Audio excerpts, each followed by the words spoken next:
Happy Friday, you guys.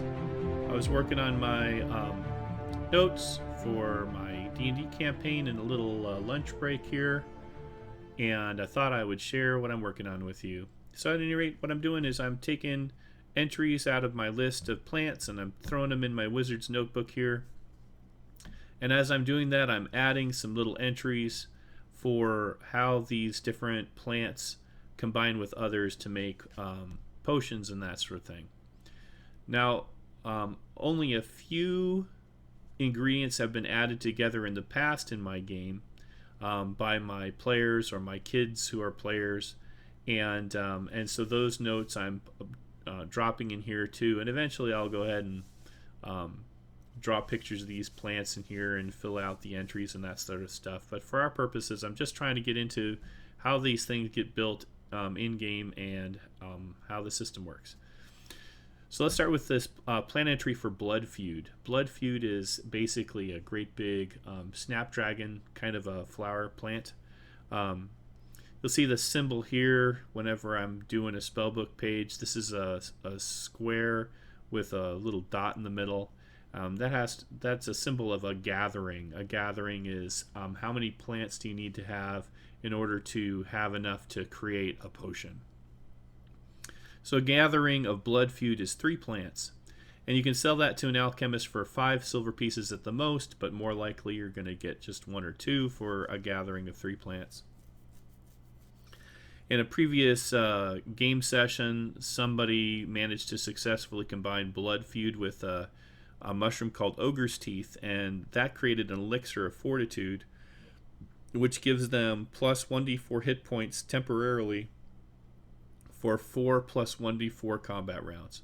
So that's a handy little potion that one of the adventurers made, and that becomes part of the lore of the campaign. So now anytime you mix Blood Feud with this mushroom called Ogre's Teeth, that's what it'll create. So as I go through this, I plug in information here, and then I leave a blank space down below for additional information as the players experiment and combine different plants with other plants and different things to see what they come up with. So I do have a Excel spreadsheet where I have down the left side an alphabetical list of all of the different plants, and then across the top the same alphabetical list of all the plants, so that I can cross-reference them and see how they are defined. And there is 1, 2, 3, 4, 5, actually 6 ways they're defined. The 6th way is NA, which is no result or not applicable. And then, other than that, they can be an additive, which is the ability to make a basic potion. Or once you have that basic potion, you can then start combining in other ingredients like reagents, fulminates, sublinates, and curatives to make the potion more interesting or even more powerful. Now, it would have taken me years and years to go through all these lists of plants and trees and stuff that I've come up with over the 10 years or more that I've been running this campaign.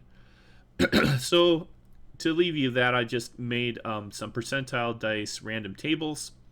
When something gets combined, if it's defined as being able to have a result and it's not a NA, then I'll go ahead and just roll on the table and record the result, and then that becomes the permanent result of that combination for the rest of the campaign. Simple. Alright, so we're going to combine. We've got our Blood Feud here. We've already looked up a new additive, which is called cramp moss. It's kind of stuff that grows in dungeons. We're going to go ahead and do our combination here, and we're going to see what the new permanent lore for this combination is for the campaign. 31. So I go on my little table, percentile table here.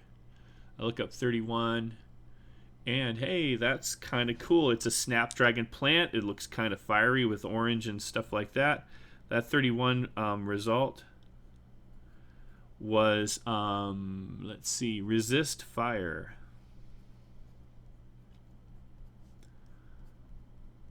So it gives them a +1 save versus fire.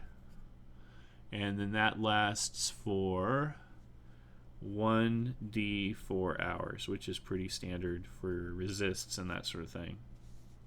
Alright, so now that we have our basic foundational potion, now we can see what we can add to it to make it do additional or different things.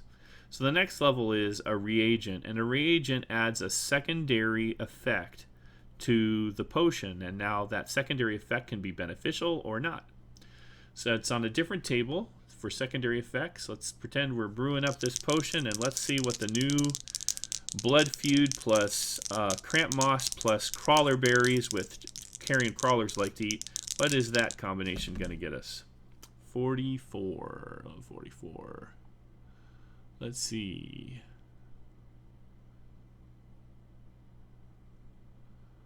Oh, okay. It's the touch of Midas.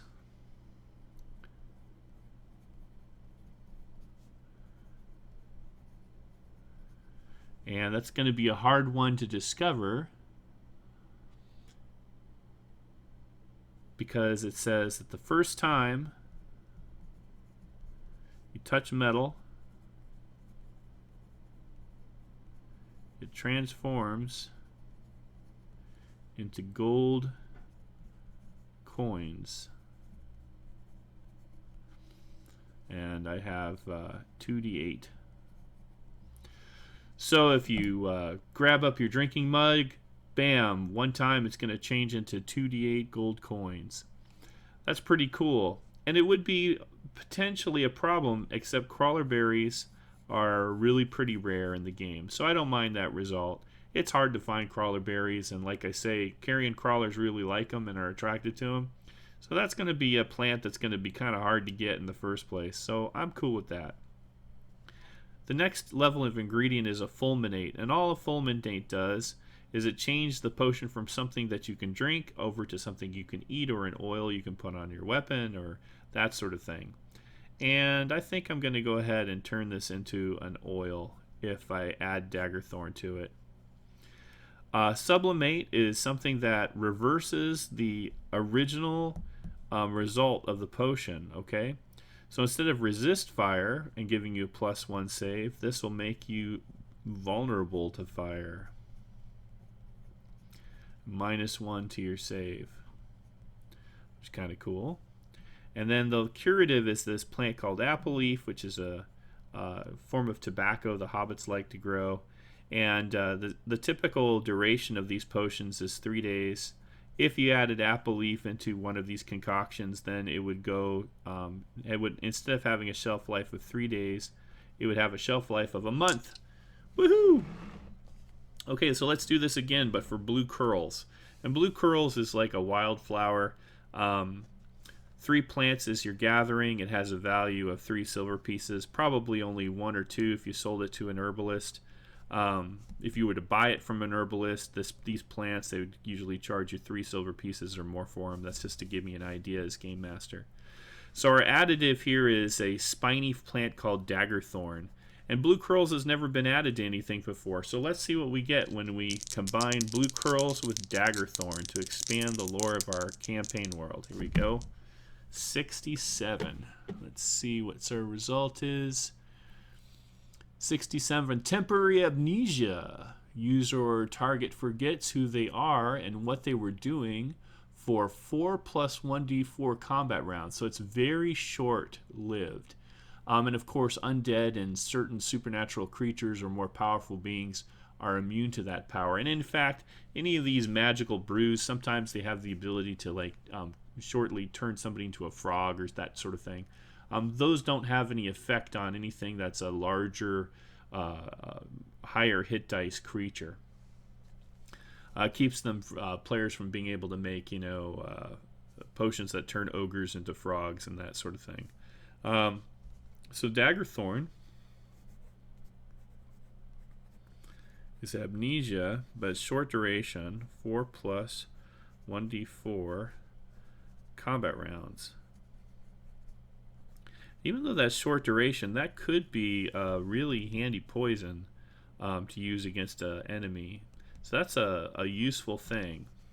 Now this is not stuff that the players are generally going to know about. They're going to have to discover this on themselves, for themselves, or maybe they'll find a recipe as a scroll, like a treasure item in something, in a monster loot somewhere, Or maybe they'll negotiate with an herbalist in town to sell them a recipe for making something handy that they're interested in. All right, so the next thing up the chain, once we have our basic potion of amnesia, now we can add things to it.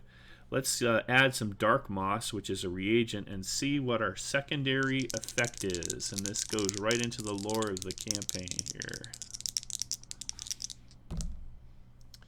17.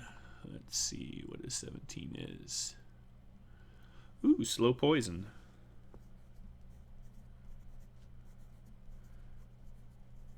Interesting.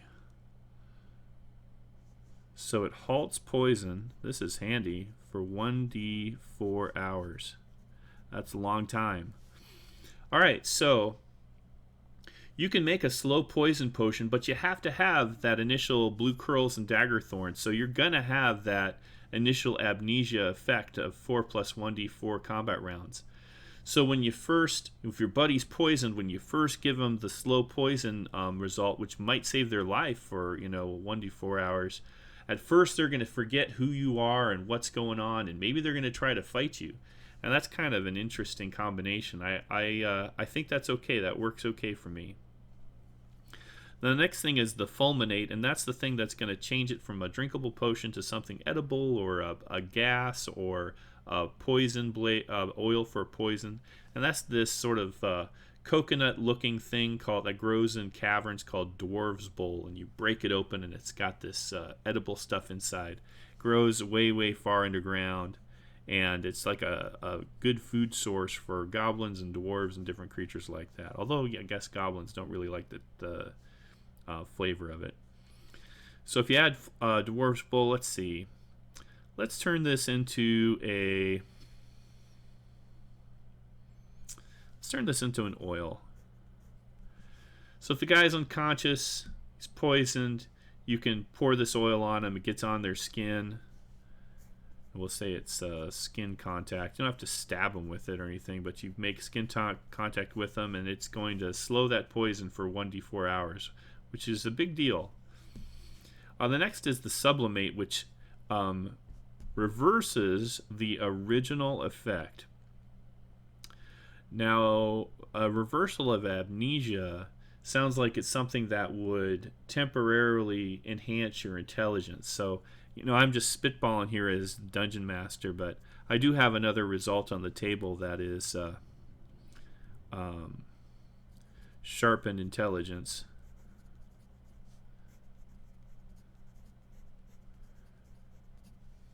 And I'm going to say it gains 1 additional use of first level spell. And it only lasts for 4 plus 1d4 combat rounds.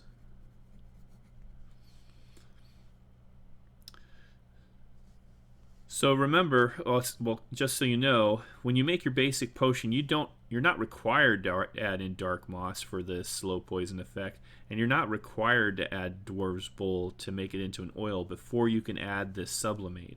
So if you just have your basic amnesia potion, but you change it over with Eastern apple, you add this Eastern apple leaves to it, well, that reverses the amnesia. Now you've got a little potion that gives you a short bonus to intellect, and it gives you an extra magic missile or something in a combat, which is kind of cool.